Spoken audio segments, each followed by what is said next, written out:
the Mhm. Stockdale paradox. Now, Mm. obviously, the pandemic hit, your business really suffered, and like so many people. How did you recover, and how do you feel that something like the Stockdale paradox helped you? And actually, maybe would you like to give our listeners a bit of a quick overview of the Stockdale paradox, Deb? Yeah, I hope I can do it justice. I ran into this when I was reading Good to Great many, many years ago, but this story really stuck with me.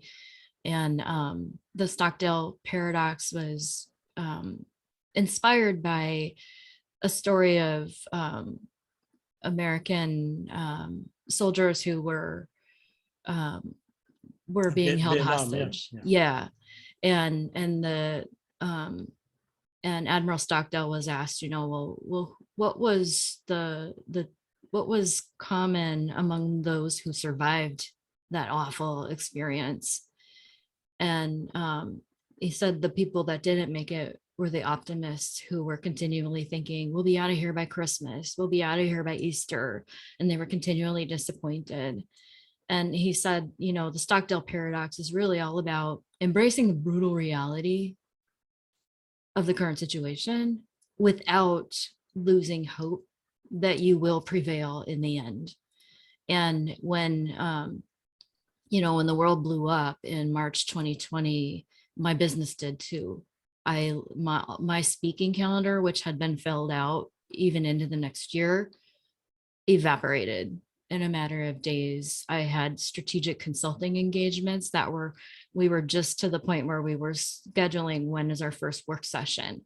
Instantly backburnered because in finance, everybody's attention turned toward the payroll protection program that we had going on in our country, as well as payment relief scenarios for all of these businesses that are also struggling all at the same time. And so I wasn't doing on-site workshops. I had been traveling and speaking on stages all over, all of that, everything that I did that involved being in person was gone. And so that was a large part of my business. It just tanked instantly. And so I had to step back and rebuild. And it really required, first of all, getting honest with how I was feeling and thinking about what was going on. I thought about that Stockdale paradox because I'm like, okay, nobody knows what's going on. We don't know how long this is going to last. I mean, we were naive enough where I lived to think, oh, we'll be back to work in 2 weeks or a month, you know, and this was March. And so it took me some time. I mean, I feel like I went through kind of an accelerated grieving process because, I did allow myself to embrace just how terrible this was. And I didn't know what I was going to do, but I didn't let myself stay there either because I didn't have time to waste. And one thing I've learned along the way, whenever something bad is happening, allowing sitting there and wishing for the past to come back, that's a waste of time. I didn't have time to waste. I had to figure this out. And so I did my Tomorrow's Own method, my future workshop on myself, and I mapped out 6 possible futures based on what I could know at the time. And I remember this. I did it April 9th, 2020. I saw 6 possible futures. And then I looked at the patterns that I saw across those different futures. And the pattern that I saw told me, okay, Deb, you need to build this business as if this is the way things are going to be for the next 2 years, at least. And hopefully I'm going to be pleasantly surprised. But if I'm not, I'm ready. Thinking about the future, it's not about predicting the future, it's about being prepared.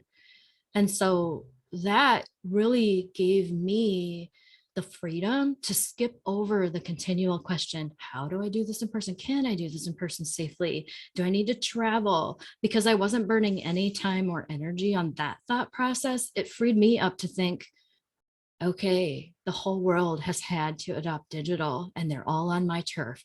What is possible now? And I reframed it and I was able to come up with a new business model, which didn't happen instantly. Like I mentioned, it was a process of flailing forward, a lot of experiments, a lot of, I went on a massive listening campaign to understand what are the challenges people are facing and what could I do about it. But through that process, I eventually started to see the seeds of this new vision, which became what I'm doing today. Everything I do now is 100% virtual. I get 3 times the results, and I've tripled my business compared to what it was pre-COVID, because I'm thinking different and I'm not trying to go back to the past. I'm going forward to what's next. No, I just love that. I mean, it's like that, the girlfriend who's left or the boyfriend who's left, you just have to move on. Yeah. They're not And it coming back. hurts. It sucks, Sure. but that's part of the journey. But Yeah. then once you're over that, what's possible now is like a really fun question.